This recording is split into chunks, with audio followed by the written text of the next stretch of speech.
Happy morning students. இந்த வீடியோவில் நம்ம ஃப்ராக்ஷன்ஸோட டைப்ஸ் பார்க்கலாம். ஃப்ராக்ஷன்ஸ் என்னன்னு புரிஞ்சுட்டு இருப்பீங்க போன வீடியோலேருந்து. இந்த வீடியோவில் ஃப்ராக்ஷன்ஸோட டைப்ஸ் என்னன்னு பார்க்கலாம். ஃபஸ்ட்டு வந்து ஸ்டாண்டர்ட் ஃப்ராக்ஷன். ஸ்டாண்டர்ட் ஃப்ராக்ஷன் அப்படின்னாக்கா அதுக்கு 3 ரூல் இருக்குது. அதுக்கு ஒன்று, இந்த நியூமரேட்டர் டினாமினேட்டரை விட கம்மியாக இருக்கணும். Numerator should be less than denominator. 3 dosa 7 பேர் அப்படின்னாக்கா என்கிட்ட தோசை கம்மியாக இருக்குது ஆளுங்களை விட, அந்த மாதிரி இருந்துச்சுனாக்கா அது ஸ்டாண்டர்ட் ஃப்ராக்ஷன். அதே போல் தான் பார்த்தீங்கன்னா 9/14. அண்ட் இன்னொரு முக்கியமான விஷயம், இது ரெண்டுத்துக்கும் காமன் ஃபேக்டர்ஸே இருக்கக்கூடாது. காமன் ஃபேக்டர்னால் இப்போ வந்து 4, இது 4, இது 12 இருக்குது வச்சுப்போம். இல்லை இங்கே இப்போ 3 இருக்கா, இது கீழே 9 இருக்குதுன்னு வச்சுப்போம். அப்போது 9 வந்து 3 டேபிள்ஸில் வருமா, அப்போது 3 இஸ் அ காமன் ஃபேக்டர் தான் அது ரெண்டுத்துக்கும். அந்த மாதிரி இருக்கக்கூடாது. இப்போ 3க்கும் 7க்கும் பார்த்தீங்கன்னா காமன் ஃபேக்டரே கிடையாது. இது ரெண்டுக்கும் இது ப்ரைம் நம்பரோட கன்ஃபியூஸ் பண்ணிக்காதீங்க. இப்போ பார்த்தீங்கன்னா 9, 14 ரெண்டுமே ப்ரைம் கிடையாது. 9 வந்து 3 டேபிளில் வரும், 14 2 டேபிளில் வரும், 7 டேபிளில் வரும். ஆனால் இது ரெண்டும் காமனாக ஏதாவது ஃபேக்டர் இருக்கா? 9ஓட ஃபேக்டர்ஸ் என்ன? 1, 3. இது ரெண்டு தான் 9ஓட ஃபேக்டர்ஸ். 14ஓட ஃபேக்டர்ஸ் என்ன? 1, 2, 7. காமனாக ஏதாவது ஃபேக்டர்ஸ் இருக்கா பார்த்தீங்களா? எதுவுமே இல்லை. அந்த மாதிரி இருந்துச்சுனாக்க அது ஸ்டாண்டர்ட் ஃப்ராக்ஷன். ஒன்று, நியூமரேட்டர் வந்து டினாமினேட்டரோட கம்மியாக இருக்கணும். ரெண்டாவது, அதுக்கு காமன் ஃபேக்டர்ஸே இருக்கக்கூடாது. அப்படி இருந்துச்சுனாக்கா அது பேர் ஸ்டாண்டர்ட் ஃப்ராக்ஷன். அதே போல் டினாமினேட்டர் 0 விட ஜாஸ்தியாக இருக்கணும். நெகட்டிவ் நம்பர் டினாமினேட்டரில் இருக்கக்கூடாது. டினாமினேட்டர் 0 விட கிரேட்டராக இருக்கணும்.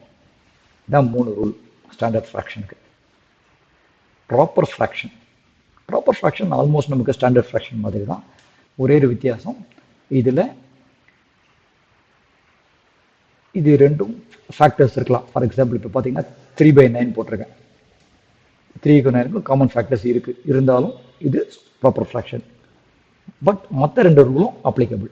அதாவது ப்ராப்பர் ஃப்ராக்ஷன்னாக்க நியூமரேட்டர் டினாமினேட்டரோட கம்மியாக இருக்கணும். அது கண்டிப்பாக அது இருக்கணும். அது இருந்துச்சுன்னா அது இருந்து, ஆனால் ஃபேக்டர்ஸ் இருந்தாலும் அது ப்ராப்பர் ஃப்ராக்ஷன் ஆகும். அதே போல் ஒரு ப்ராப்பர் ஃப்ராக்ஷனில் டினாமினேட்டரில் நெகட்டிவ் நம்பரும் இருக்கலாம். ஸ்டாண்டர்ட் ஃப்ராக்ஷனில் தான் இருக்க முடியாது. ஓகே, நீங்கள் முக்கியமாக ஞாபகம் வச்சுக்க வேண்டியது ப்ராப்பர் ஃப்ராக்ஷனில் நியூமரேட்டர் டினாமினேட்டரோட கம்மியாக இருக்கணும். இதை நல்லா ஞாபகம் வச்சுக்கோங்க. அடுத்தது இம்ப்ராப்பர் ஃப்ராக்ஷன். நியூமரேட்டர் டினாமினேட்டரோட ஜாஸ்தியாக இருந்துச்சுனாக்கா அது இம்ப்ராப்பர் ஃப்ராக்ஷன். பார்த்தீங்கன்னா 14/12. ஸோ 14 பெருசு.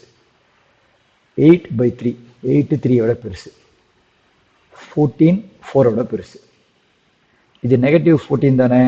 நெகட்டிவ் நம்பர்லாம் சின்னதாச்சு பாசிட்டிவ் நம்பரோட, அப்படி பார்க்காதீங்க. இந்த negatives are common for the entire fraction. So 14 is bigger than 4. அதனால் இதுவும் இம்ப்ராப்பர் ஃப்ராக்ஷன். அடுத்தது மிக்சட் ஃப்ராக்ஷன். மிக்சட் ஃப்ராக்ஷனில் ஒரு இன்டீஜரும் இருக்கும், ஒரு ஃப்ராக்ஷனும் இருக்கும். அதனால தான் அது பேர் மிக்சட் ஃப்ராக்ஷன் பேர். ஒரு இன்டீஜர், ஒரு ஃப்ராக்ஷன் பார்ட் ரெண்டுமே இருக்கும். அதில் ஒரு இம்ப்ராப்பர் ஃப்ராக்ஷனை மிக்சட் ஃப்ராக்ஷனை நம்மளால் மாற்றி எழுத முடியும். ப்ராப்பர் ஃப்ராக்ஷனை பண்ண முடியாது. இம்ப்ராப்பர் ஃப்ராக்ஷனை மட்டும்தான் ஒரு மிக்சட் ஃப்ராக்ஷனாக எழுத முடியும். அதை எப்படி மாற்றுறதுன்னு நம்ம இன்னொரு வீடியோவில் பார்க்கலாம். பட் இதை மட்டும் ஞாபகம் வச்சுக்கோங்க, இம்ப்ராப்பர் ஃப்ராக்ஷனை தான் மிக்சட் ஃப்ராக்ஷனாக எழுத முடியும். அடுத்தது லைக் ஃப்ராக்ஷன். இது ரொம்ப ரொம்ப முக்கியம், நீங்கள் தெரிஞ்சிக்க வேண்டியது. லைக் அண்ட் அன்லைக் ரொம்ப முக்கியம் உங்களுக்கு தெரிய வேண்டியது. ஏன்னா ஃப்ராக்ஷனோட அடிஷன் சப்ட்ராக்ஷனில் இது தெரிஞ்சால் தான் உங்களால் பண்ண முடியும், கரெக்டாக பண்ண முடியும்.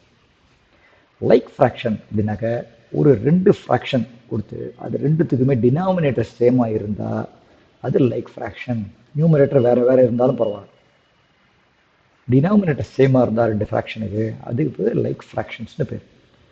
இந்த மற்ற ஃப்ராக்ஷன் மாதிரி ஒரே ஒரு நம்பரை வச்சு சொல்ல முடியாது. அது ஸ்டாண்டர்டாக இப்போ ஒரே ஒரு 3/7 ஒரே ஒரு ஃப்ராக்ஷன் கொடுத்தாங்க, என்னால் அது ஸ்டாண்டர்டாக ப்ராப்பராக இம்ப்ராப்பராக மிக்சடாக சொல்ல முடியும்.